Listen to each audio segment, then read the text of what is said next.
बिस्मिल्लाहिर्रहमानिर्रहीम। Welcome to Salma kitchen my YouTube family. बहुत सारी दुआएं आप सब के लिए। अल्लाह ताला आप सब के लिए आसानियाँ पैदा फरमाएं। आज सलमा किचन में बनने वाली है बहुत ही ज़बरदस्त सी रेसिपी, बच्चों का पसंदीदा स्वीट बन। बेकरी से कई गुना बेहतर, साफ़ सुथरा, नीट, सबसे बड़ी बात कि हाइजेनिक, बहुत ही फ्लफ़ी, ज़बरदस्त। तो चलिए रेसिपी की तरफ चलते हैं और शुरू करते हैं। बिस्मिल्लाहिर्रहमानिर्रहीम। तो सबसे पहले हम मैदा लेंगे। ये मैंने 250 ग्राम मैदा लिया है। अगर आप कप में लेंगे तो 1 कप और 3/4 कप ये मैदा है। बटर लिया है हमने 50 ग्राम है। अगर स्पून में लेंगे तो 4 टेबल स्पून है। शुगर है, ये शुगर 60 ग्राम है। अगर टेबल स्पून में लेंगे तो ये 4 टेबल स्पून है। ये नमक है, नमक 2 ग्राम है और हाफ टी स्पून है। ईस्ट है, ये 6 ग्राम है और टीस्पून जो है 2 टीस्पून बनती है ये। इका पाउडर है 3 ग्राम है और अगर आप स्पून में लेंगे तो ये हाफ टी स्पून है। इसकी डिटेल बाद में मैं आपको देती हूँ। ये 6 ग्राम मिल्क पाउडर है। अगर टीस्पून में लेंगे तो 2 टीस्पून ये मिल्क पाउडर बनता है।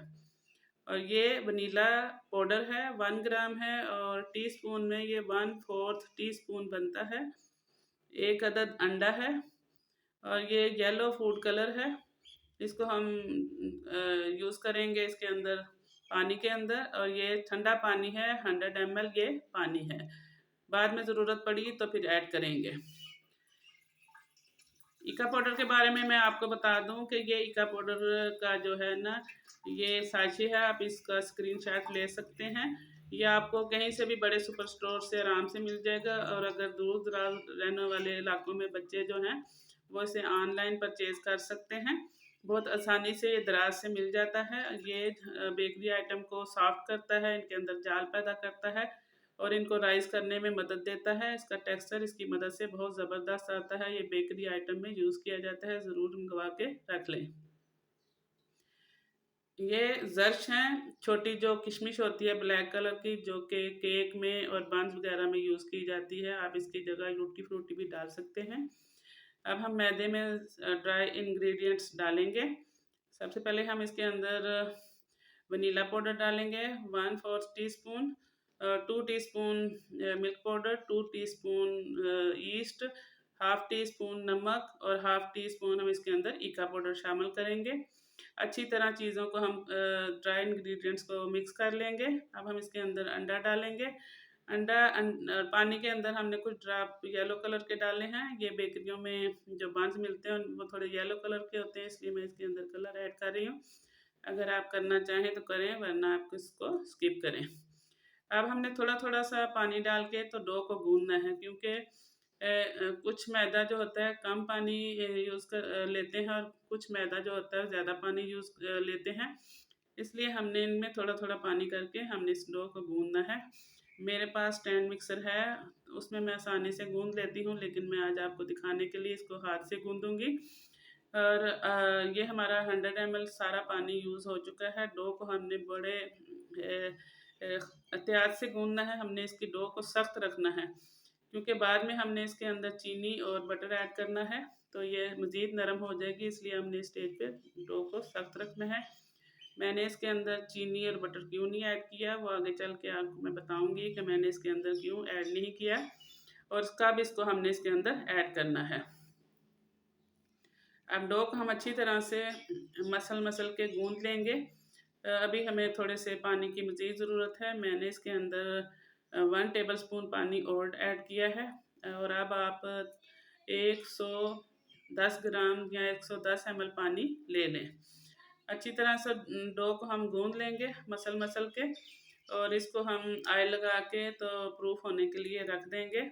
अभी इतनी ज़्यादा गर्मी नहीं है तो थोड़ा टाइम लगेगा, हम इसको प्रूफिंग के लिए रख देंगे। तकरीबन 1.5 घंटे के बाद मैंने इसे चेक किया, ये प्रूफ हो चुका है अल्हम्दुलिल्लाह। अब हम इसके अंदर शुगर ऐड करेंगे, पिसी हुई शुगर है ये, और बटर है। बटर की जगह आप डालडा घी भी ले सकते हैं, ऑयल भी ले सकते हैं, बाज़ार का बटर भी ले सकते हैं। आप इसमें कुछ भी ऐड कर सकते हैं, ऑयल, बटर, घी जो आप चाहें इसके अंदर आप इस्तेमाल कर सकते हैं। अब मैं इस डो को बीटर से गूंदने लगी हूँ। क्योंकि स्टैंड मिक्सर हर किसी के पास नहीं होता, बीटर काफ़ी लोगों के पास होता है, और इसलिए मैं आपको बीटर से इसको गूंद के बताऊंगी।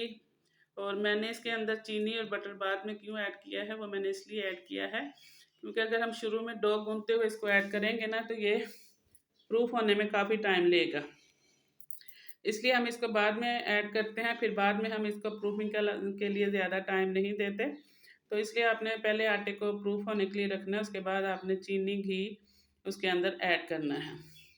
जो जिन लोगों के पास हैंड बीटर भी नहीं है वो इसी डो को, इसी प्रोसेस को काउंटर पे डाल के मैदा तो करेंगे। आपने डो को बहुत अच्छी तरह से मसल के गूंदना है, लेकिन आपने इसके अंदर ज़रा सा भी मैदा ऐड नहीं करना, वरना आपकी रेसिपी ख़राब हो जाएगी।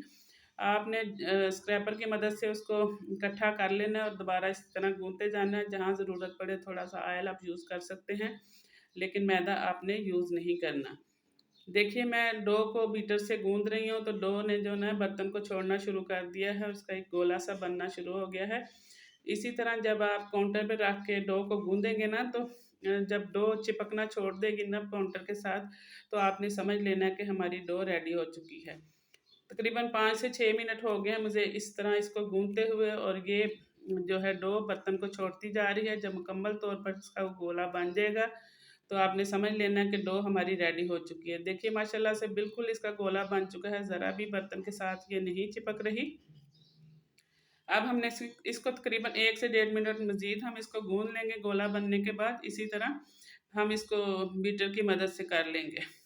माशाल्लाह से अल्हम्दुलिल्लाह 7 मिनट हो गए हैं और हमारी डो बन के तैयार है। इसका एक चेक करने का तरीका ये भी है कि आपने इस तरह डो को फैला के देखना है, अगर वो उसके अंदर लचक पैदा होती है और वो फटती नहीं तो माशाल्लाह अल्हम्दुलिल्लाह आपकी डो बन के तैयार है। यही तरीका आपका जो काउंटर पे डो डालने का है, डाल के चेक करने का है। हमने इसको 10 मिनट के लिए रेस्ट दिया था।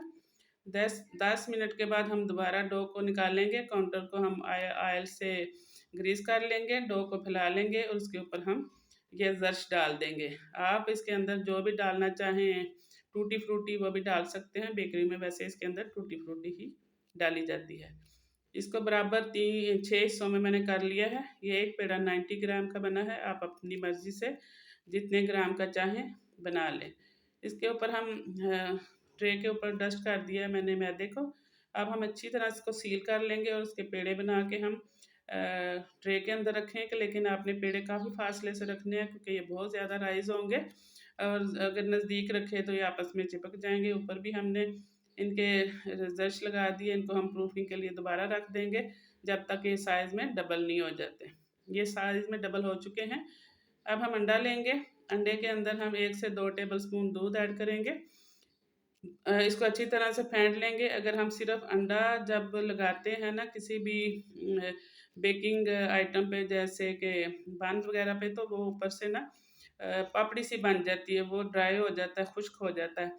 अगर हम अंडे के अंदर दूध डाल के इसके ऊपर अप्लाई करते हैं तो वो सॉफ्ट रहता है। अब हम इसको एग वाश से ऊपर से लगा देंगे ब्रश की मदद से, लेकिन आपने ध्यान रखना है कि आपने प्रेस करते हुए नहीं लगाना, वरना ये बन जो फूले हैं वो बैठ जाएंगे और दोबारा आपको प्रूफिंग के लिए इनको रखना पड़ेगा। हल्के हैंड से आपने इनके ऊपर एग लगाना है। अब हम इनको 170 पे 22 मिनट तक बेक कर लेंगे। अल्हम्दुलिल्लाह तकरीबन 22 मिनट्स लगे हैं और हमारे ज़बरदस्त से बन्स बन के तैयार हो चुके हैं। जैसे ही बाहर निकलेंगे गरम गरम पे आपने बटर या ऑयल अप्लाई कर देना है, इससे इनकी जो सरफेस है बिल्कुल स्मूथ रहेगी और इनको आपने किसी भी कपड़े से कवर कर देना। ये देखिए अल्हम्दुलिल्लाह कितने ज़बरदस्त बन के तैयार हुए हैं। आपने इसी तरीके से जो है इसी रेसिपी को बनाना है। इंशाल्लाह आपके भी इसी तरह बनेंगे।